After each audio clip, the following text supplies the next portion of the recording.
Hey, welcome to Parkview Kids. I'm Tina, and I want to take this opportunity on behalf of our entire kids team to say, I'm so glad you're here.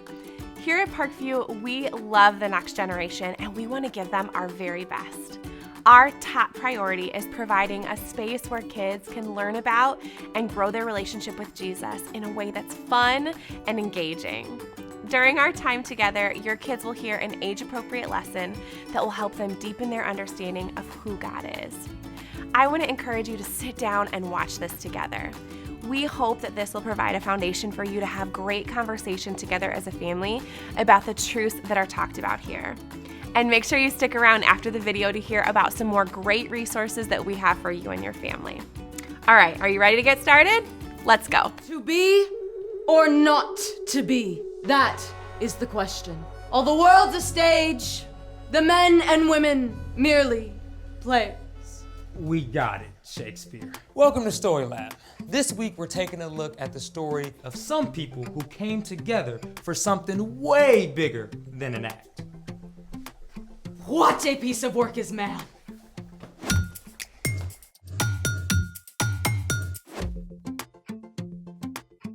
Hey, I'm Carter. And I'm Skylar. We're talking about the way God created us to work with others. And the things we can do better together. Like... Put on a dramatic theatrical production.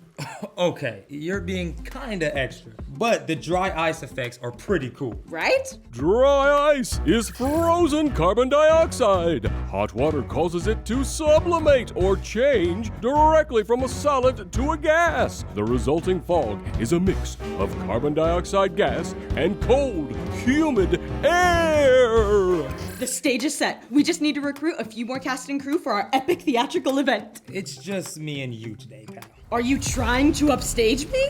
I was just going to suggest maybe making some epic fog bubbles instead. To pop or not to pop? That is the question. Let's make it! Okay, the first thing you need for your epic fog bubbles is dry ice. Now, dry ice is actually negative 109.3 degrees Fahrenheit. So always use thick gloves and make sure you have a grown-up to help you.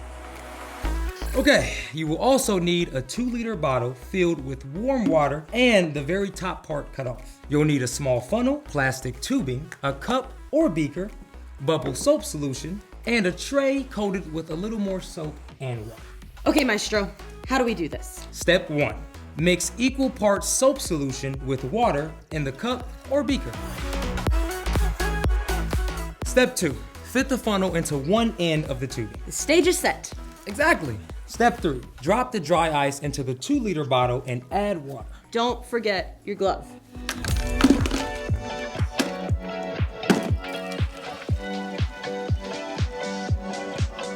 All right. Step 4. Dip the free end of the tubing into the soap solution and place the funnel end over the top of the 2-liter bottle.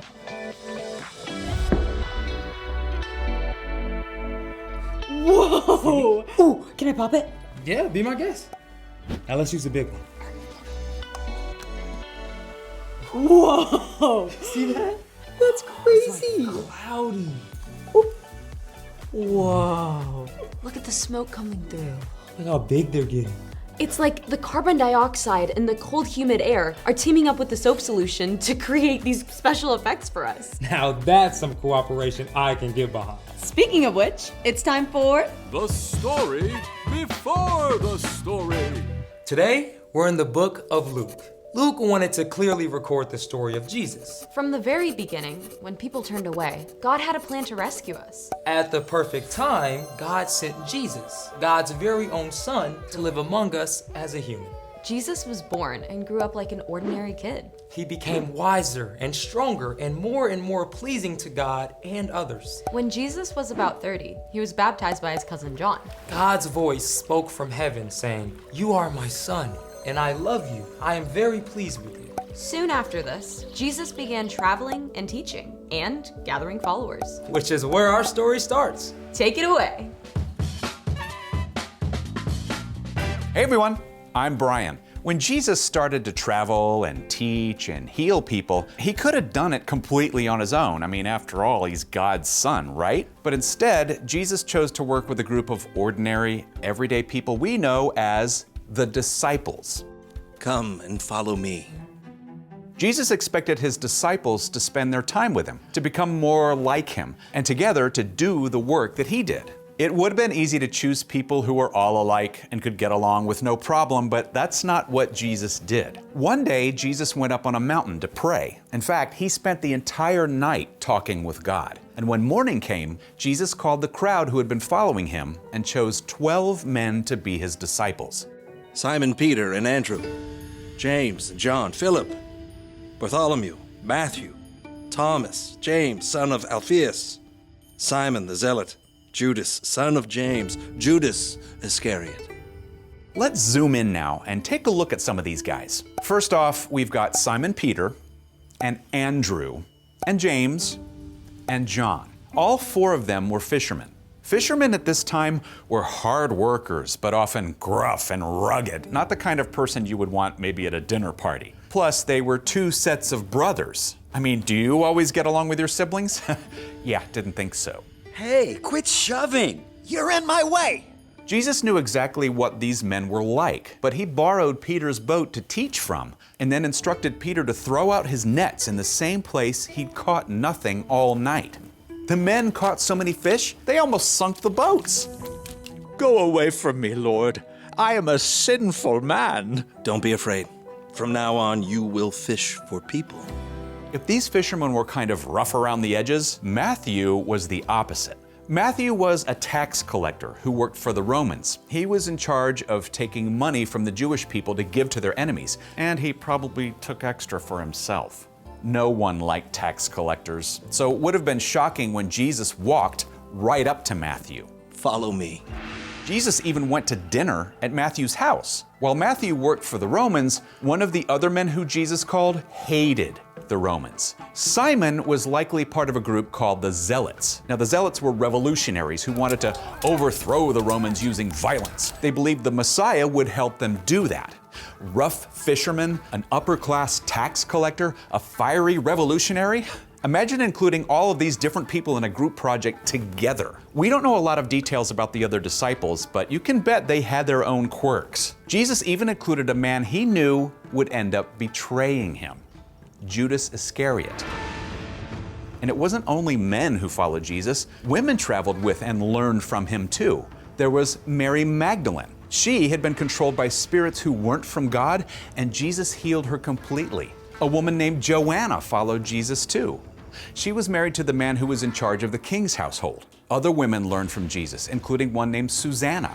Now, not only did these women spend time with Jesus, but they also gave their own money to support Jesus and the disciples.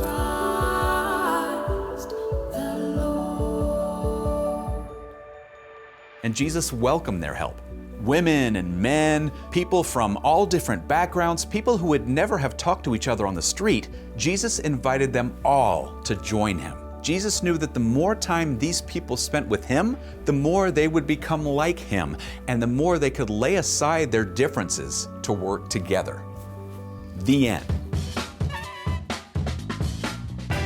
It's so easy to think of the disciples as just some guys in Bible robes. But the true story is so much more. Yeah, Jesus was laying a foundation for all of his followers to work together. Including us? So, what's our part in the story? Jesus invited a group of people who were totally different from each other to follow him and help spread the news of God's kingdom. Following Jesus meant they had to learn how to cooperate. And cooperation is working together to do more than you can do alone. I mean, let's be real, there are times it may seem easier just to do something yourself. Yeah, like when my mom tells my sister and me to do the dishes together, we usually end up fighting. Or sometimes I just feel like I know the best way to do something. You might be great at doing something on your own, but God designed us to work together. We're created to need other people. Cooperating with others, even if it feels hard, will help you grow to become more like Jesus. And when we can look past our differences, we can definitely do more together. Like putting on a play or a choir concert. Or planning a surprise from the whole class for your teacher on her birthday. Or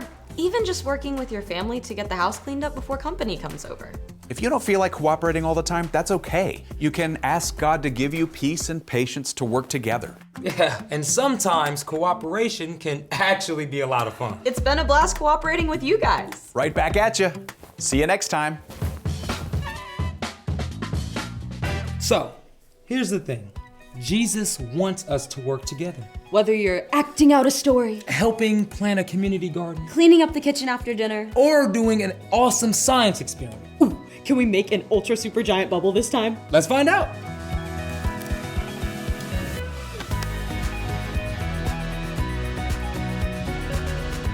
Thanks for joining us in the Story Lab. See you next time. How big do you think it's gonna get? I don't know, it probably can go even bigger. Whoa.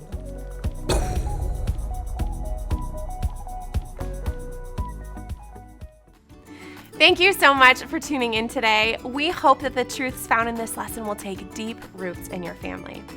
Speaking of your family, we want to walk alongside you on this journey.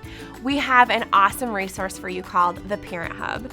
Every month, we share new relevant resources for each of our age groups, birth through high school. Visit theparenthub.org to find out more.